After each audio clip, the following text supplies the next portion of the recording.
Voy a tratar de abarcar esta presentación en los 20 minutos que tengo. Por favor, adelante.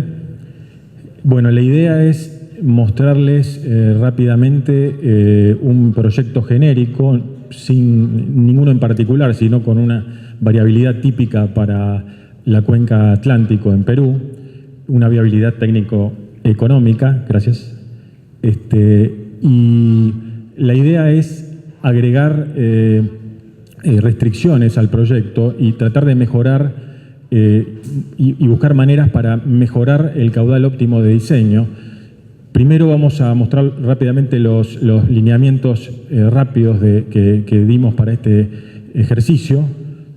Luego el proyecto va a ser sin regulación horaria, o sea, simplemente energía de pasada, run of the river, una planta de pasada, con la potencia firme básicamente que puede aportar asociada a los caudales en sequía, ¿no? Con 95% de probabilidad de excedencia. Y luego les voy a comentar cómo crear un embalse con regulación horaria y qué ventajas tiene esto y si corre el caudal óptimo hacia otros rangos mayores y cuáles son las alternativas adicionales que se pueden llegar a pensar para incluso aumentar los caudales de diseño y aprovechar los recursos hidroenergéticos del país, ¿verdad? Por favor, adelante. Bien, bueno, la problemática del caudal de diseño de una hidroeléctrica es un tema complejo, donde, imagínense ustedes, para un determinado lugar, un salto topográfico prácticamente constante, salvo las pérdidas en función de los tipos de conducción, estamos queriendo encontrar cuál sería el caudal de diseño óptimo. Hay múltiples premisas a ser tenidas en cuenta, ¿sí? Premisas técnicas y económicas, con o sin regulación, o sea, hacemos embalse o no hacemos embalse, con las consecuencias ambientales que eso trae y los programas de mitigación asociados que deben tenerse en cuenta. Seguimos los criterios de mercado, regulación peruana vigente y las distintas opciones que ustedes tienen hoy por hoy, ya sea para el régimen de recursos energéticos renovables, para centrales por debajo de 20 megavatios con un régimen especial y centrales en régimen normal por sobre los 20 megavatios, participando con ventas de energía y potencia en función de su potencia firme. Premisas sociales y ambientales hay que tener en cuenta. Obviamente, cuando uno hace un proyecto más grande, tiene más implicancias y más medidas de mitigación que tener en cuenta. Considerando regulaciones e incentivos específicos, como bien explicaban en las presentaciones anteriores, hay beneficios fiscales, beneficios de amortización acelerada, etcétera, que son buenos y ayudan, evidentemente. Entonces, la pregunta que yo intento dejar plasmada es: ¿puede variar el caudal óptimo de un aprovechamiento, de una topografía determinada, en función de las premisas y criterios aplicados en un determinado país? O sea, este mismo río en otro país, ¿el caudal óptimo sería distinto? Bien, adelante, por favor. Bueno, la metodología seguida es la estándar que se suele utilizar para una prefactibilidad, como bien apuntaban al comienzo. Básicamente lo que yo acá hice es disponer de curvas de los costos del aprovechamiento para cada caudal de diseño genérico. O sea, en abscisas tenemos el caudal de diseño. Cada caudal de diseño implica conducciones distintas, tecnologías distintas, porque caudales muy chicos, probablemente con plástico reforzado de tubería sirve y quizás luego para caudales más grandes y velocidades controladas de diseño necesitamos túneles de conducción revestidos de hormigón, dependiendo del tipo de roca, etcétera, etcétera. Con lo cual hay saltos, no hay nada continuo en esto que les vamos a mostrar. Y bueno, todo eso fue tenido en cuenta con costos estándar de distintos proyectos que disponemos en Perú, con lo cual es algo bastante acertado. Luego se estimó la producción de energía, potencia firme y energía firme en función de cada caudal de diseño instalado, ¿sí? Obviamente que la base proviene de ríos de Perú, cuenca Atlántico, con variabilidades reales. Luego se tuvo en cuenta con regulación o sin regulación horaria y se aceptó un caudal ecológico necesario para no secar el río en la intersección de la tubería forzada y túnel de conducción. Adelante, por favor. Bien, muy rápidamente se tuvieron en cuenta como alternativa y evaluación de ingresos dentro de un sistema interconectado nacional, como bien apuntaba, ¿no? Esto no es un proyecto aislado, es un proyecto dentro de un sistema interconectado, ¿sí? Con lo cual el proyecto tiene implicancias en sí mismo en la competitividad. Si es muy grande, bajan los costos marginales y baja se autocompite, digamos. Entonces, todo eso es tenido en cuenta, de alguna manera.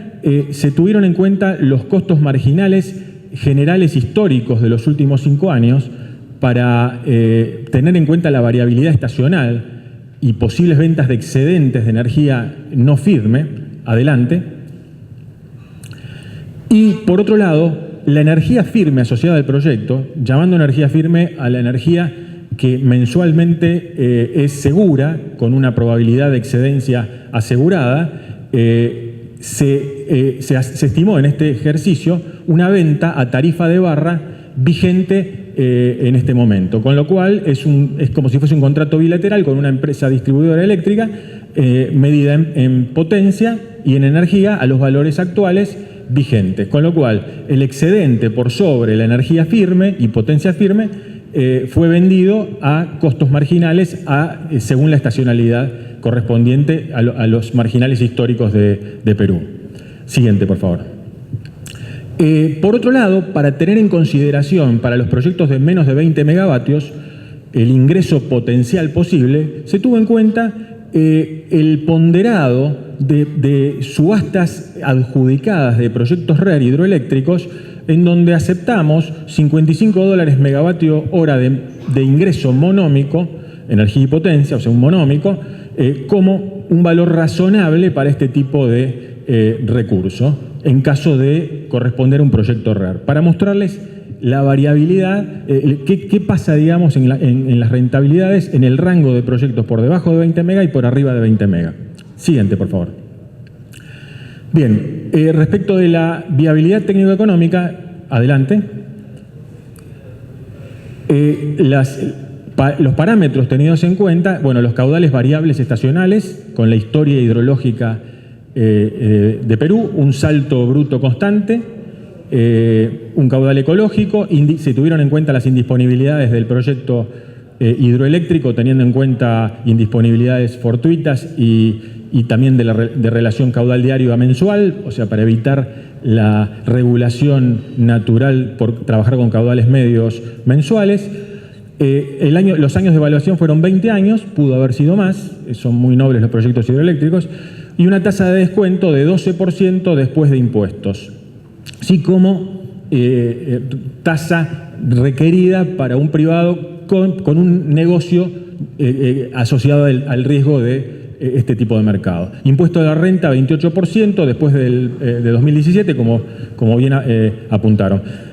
Básicamente el primer indicador que les voy a mostrar es un indicador definido por nosotros como el índice costo-beneficio, que es simplemente el costo medio al cual un proyecto hidroeléctrico podría llegar a vender su energía. Y que es muy simple, es la anualidad del costo de inversión más el costo anual de operación y mantenimiento que precisa ese aprovechamiento, dividido la EMA, o sea, la energía media anual que produce ese aprovechamiento en condiciones medias. O sea que esto es un dinero, dólares, digamos, soles, dividido megavatio hora, donde en la anualidad del costo de inversión se está teniendo en cuenta la rentabilidad del proyecto por los 20 años, ¿sí? O sea, es el ingreso pretendido, la venta de energía que repagaría todos los costos de este proyecto. Siguiente, por favor. Para mostrar un poco las variabilidades de un proyecto en lo que es el año, en cuanto a la energía media, para distintos caudales posibles de diseño, se observa que los caudales de diseño muy bajos prácticamente tienen generación constante, pero los caudales de diseño, cada vez que uno los va subiendo, evidentemente en la época de estiaje estacional en Perú va a haber una restricción de menos generación, con lo cual sobreinstalar en capacidad de diseño solo aportaría energía fuera del estiaje, con las consecuencias que es una energía secundaria no firme y en general más barata dado el periodo de avenida y no de estiaje, con lo cual todo esto hay que tenerlo en cuenta en cuanto al caudal de diseño óptimo. Si bien, vale la pena que lo diga, esta energía secundaria en muchos países es muy útil, es muy utilizada hoy por hoy, dado que la energía secundaria puede abastecer centrales de bombeo, guardar agua y utilizarla en pico si la diferencia entre pico y valle lo amerita, que no es el caso particular de ustedes, con un gas muy competitivo, un precio de gas muy competitivo, que hace que no sea tan diferente el precio de la energía en pico y fuera de pico. Pero eso en otros países es relevante. Siguiente, por favor.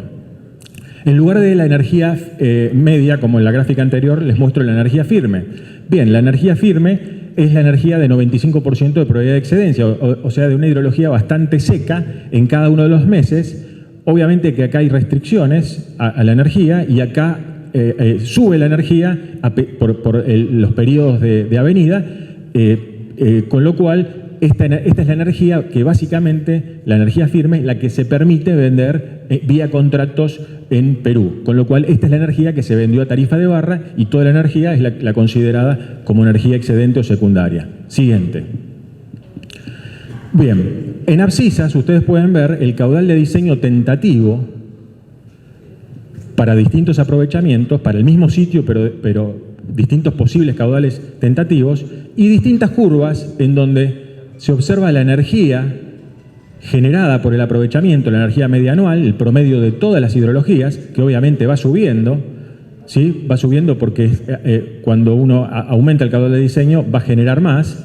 Sí, pero la energía firme llega un momento que ya no sube más, se hace asintótica, obviamente porque está limitado por la capacidad del río, ¿sí?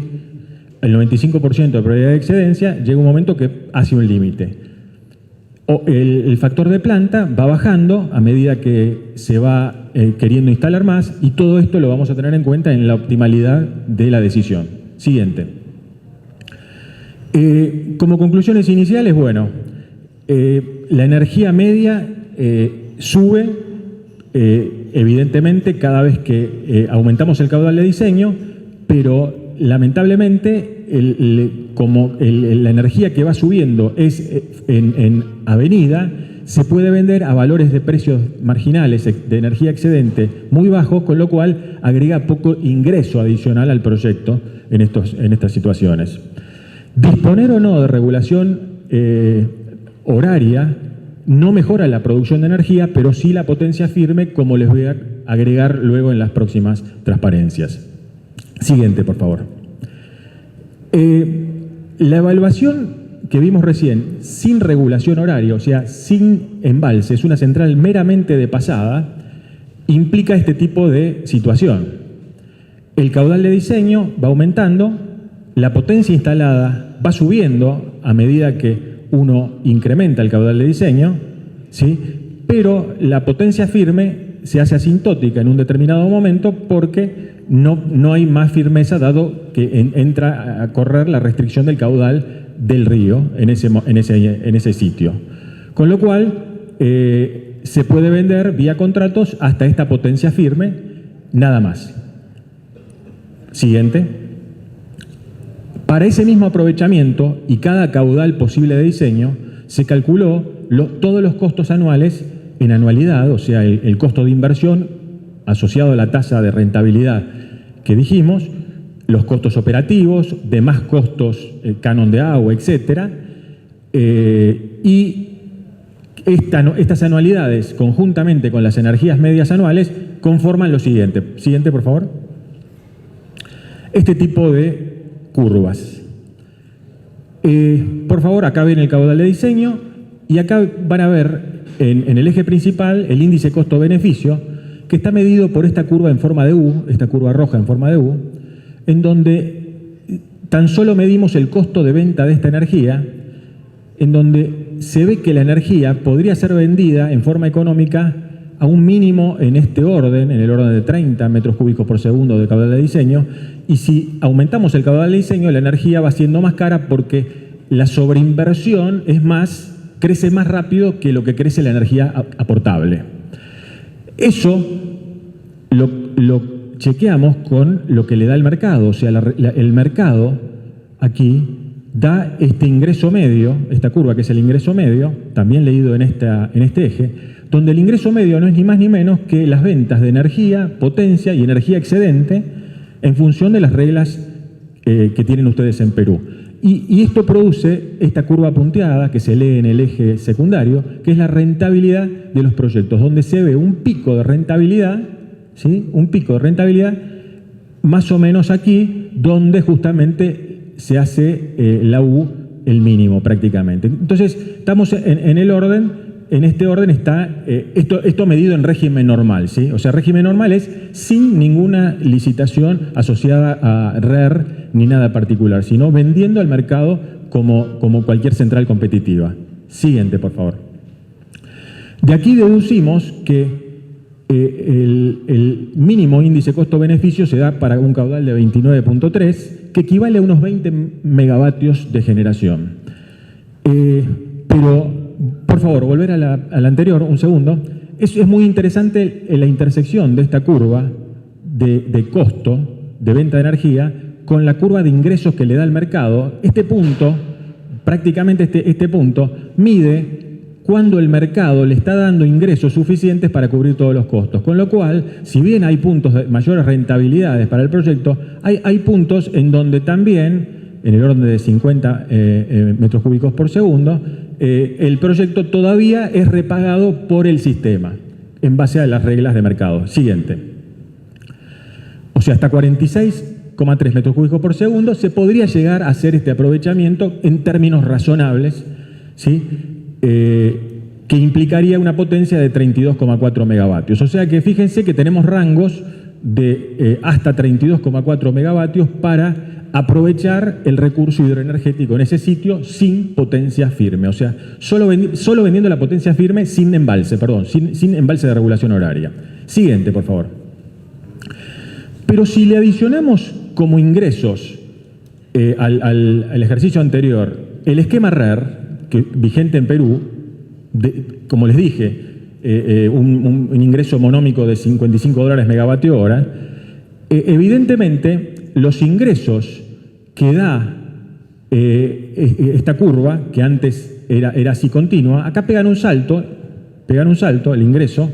¿Por qué? Porque justamente el ingreso del RER es bastante mejor que lo que produce el mercado a tarifa de barra y venta de excedentes de energía. Con lo cual hay un exceso de rentabilidad, fíjense, la curva punteada, leída en eje derecho, con un exceso de rentabilidad respecto del régimen normal, lo cual parecería que incentivaría a hacer proyectos de hasta 20 megavatios, dado este régimen normal, que es política energética, ¿verdad? Siguiente, por favor. Con lo cual, el caudal de diseño bajo régimen RER estaría en 29.3 metros cúbicos por segundo en lugar de los 30 y pico que les mostraba antes en un régimen normal. Y con potencia firme la que da el río en base a las restricciones de caudal que viene por el río. Siguiente, por favor.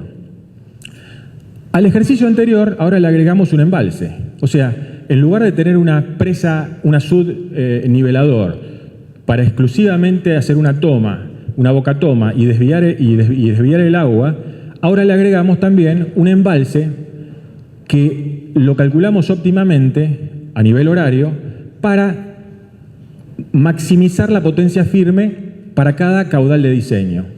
¿Qué es lo que estamos haciendo? Muy simple. Esta curva que se ve acá, leída en eje derecho, son los hectómetros cúbicos o millón de metros cúbicos, 1.8 dice ahí, millón de metros cúbicos necesarios para cada momento, llena el embalse y se utiliza en las 7 horas de regulación toda esa agua acumulada más el caudal mínimo que estaba viniendo, se lo lanza todo junto y esa es la regla que define el caudal, la potencia firme en Perú, ¿verdad? Entonces hay 17 horas de acumulación de agua en régimen horario. Si yo quisiera aumentar la potencia firme, debería pasar a un régimen estacional, a un embalse estacional, donde debería guardar agua de épocas de avenida, de otras estaciones, con embalses mucho más grandes, obviamente, con las restricciones ambientales que eso trae aparejado, para poder utilizarlo. Cosa que también hago comentarios luego, sí sería lo óptimo, ¿no? Bien, entonces, fíjense que acá tenemos, en este caso con regulación horaria, mucha más potencia firme, ¿sí?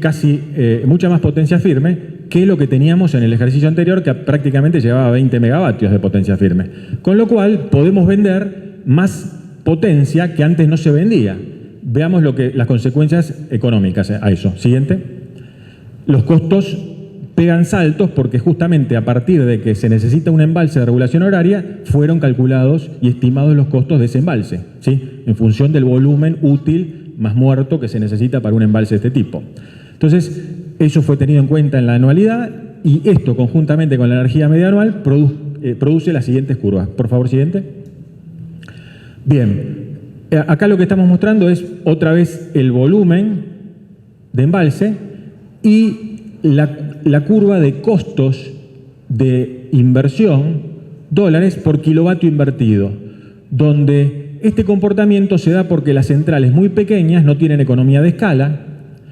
Cuando empieza a mejorar, y aquí empieza a subir el costo unitario, ¿por qué? Porque se agrega el embalse. O sea, a partir de acá, fíjense que veníamos sin ningún embalse horario, y aquí hay embalse horario, empieza a subir, y luego cuando dejo de aumentar el embalse, se empieza a bajar el costo unitario de ese aprovechamiento. Siguiente.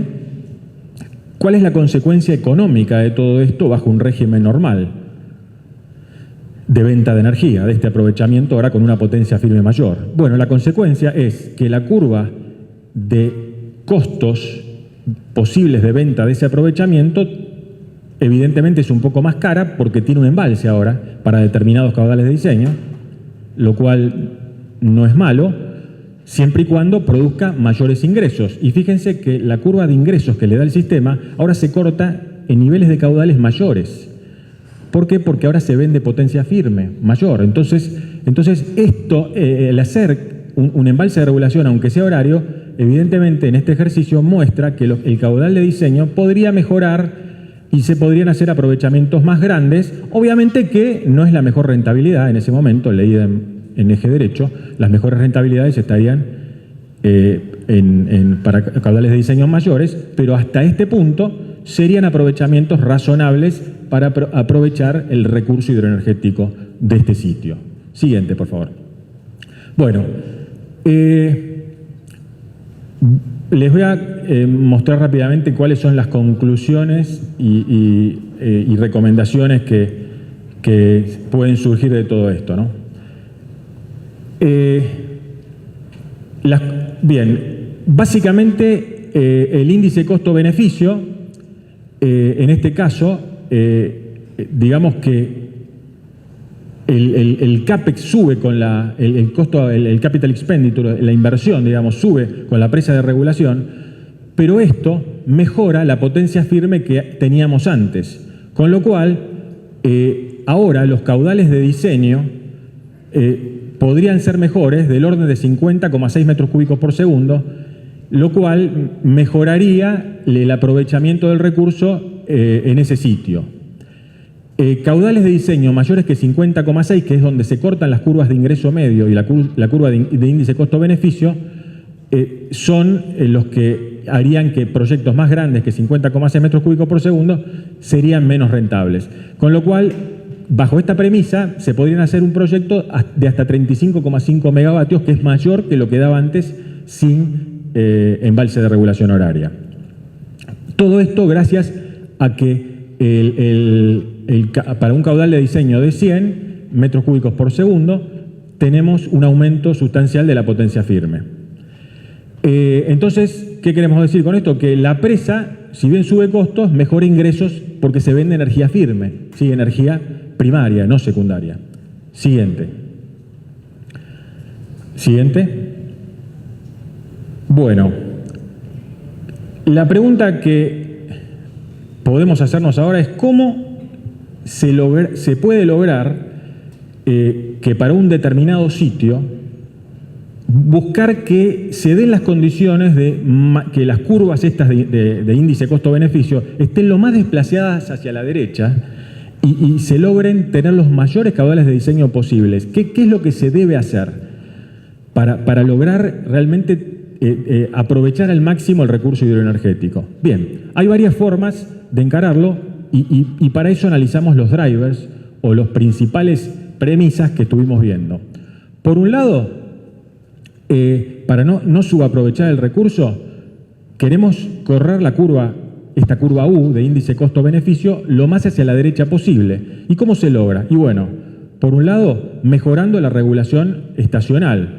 Si uno hiciera y se permitiera, y teniendo en cuenta las restricciones ambientales, un embalse de tipo estacional que aumentaría la energía media anual, porque energía no utilizada en las avenidas se podría acumular en las avenidas y reutilizar en los 6 meses de estiaje para aumentar la potencia firme, eso subiría la energía media anual. Con lo cual, esa sería una manera de correr el caudal de diseño hacia la derecha. Obviamente teniendo en cuenta las premisas ambientales, ¿no? Ustedes saben seguramente que presas de Ranos de River son más simples y menos problemáticas y amigables con el ambiente que las presas de embalse, pero la consecuencia de todo esto es que un país muy hidroeléctrico, sin potencia firme, está supeditado a años de estiajes con los problemas que eso trae, con lo cual hay que tener mucho respaldo térmico acorde para tener firmeza, ¿sí? Y remunerarla como tal, ¿no? Por otro lado, otra de las premisas es bajar los costos de inversión y de operación y mantenimiento de este tipo de centrales.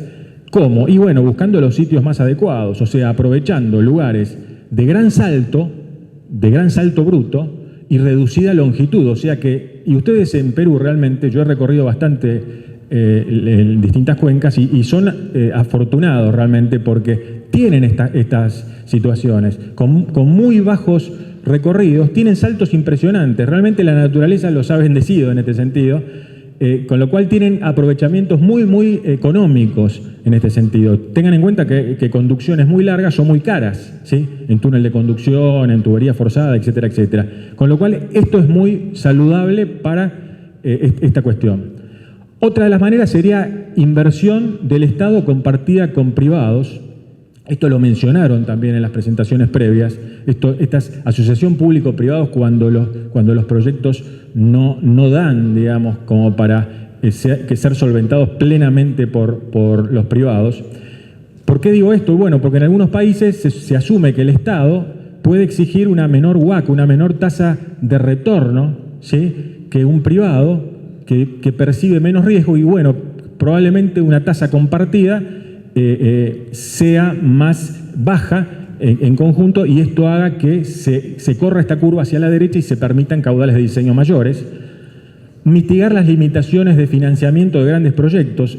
Nosotros hemos visto en muchos países que hay grandes proyectos donde a los bancos les cuesta, a los pools de bancos, mejor dicho, no un banco solo, les cuesta entenderlo, les cuesta entender los riesgos, son inversiones cuantiosas. Con lo cual es una restricción que hemos visto, ¿verdad?, en algunos países. Siguiente, por favor. Otra de las maneras para mejorar y aumentar los caudales de diseño en un aprovechamiento dado sería mejorar los ingresos del aprovechamiento, ¿sí? En vez de atacar la energía, mejorar la energía o bajar los costos, se puede mejorar los ingresos del aprovechamiento. ¿Y cómo se mejoran los ingresos del aprovechamiento? Bueno, son temas que ustedes ya trataron aquí y los están encarando. Por ejemplo, permitir mayores ingresos en licitaciones específicas competitivas, ¿sí? Ustedes han hablado hoy durante el día de precios techo que se conocen al final de la licitación. Bueno, si esos precios techos son muy restrictivos, evidentemente las licitaciones pueden quedar desiertas y no se dan las condiciones buscadas para este tipo de aprovechamiento. Aumentar los precios techos, por eso es una de las razones. Mejorando la regulación estacional con embalse estacional, bueno, esa sería otra de las consignas, pero con las consecuencias ambientales que eso trae. Y alternativamente, en otros países, los aprovechamientos, adicionalmente a la evaluación meramente de mercado, que es la que les vengo contando hasta ahora, le hacen un chequeo, un análisis del tipo social, en donde adicionalmente al ingreso que produciría la venta de energía, potencia, a una distribuidora o al mercado en general, se lo puede evaluar como la ventaja que tiene ese aprovechamiento a la sociedad en su conjunto, es decir, cómo reduce los costos del sistema y evita posibles fallas. Es lo que yo llamo el costo evitado, o sea, imaginen un sistema interconectado simulado con y sin ese aprovechamiento. Si no estuviese ese aprovechamiento, ¿qué central la reemplaza? O suben los costos marginales, con lo cual una central hidroeléctrica siempre va a evitar usar otros combustibles sustitutos. Con lo cual, ese es el costo evitado que todos los años de la vida del proyecto pueden ser considerados como beneficios asociados a ese proyecto. Y también evita fallas, digamos. Disponer de una hidroeléctrica y más empuntable con generación, con algún embalse de regulación horaria, puede evitar falla cuando la oferta está justamente lo más estresada posible para atender esa demanda. Y teniendo en cuenta consideraciones del tipo ambientales, externalidades positivas, además de las negativas, ¿sí? O sea, hay externalidades positivas, como bien hablaron aquí antes, huella de carbono, etcétera, positivas. Con lo cual, teniendo en cuenta todo esto, también podemos llegar a definir otros caudales de diseño mayores.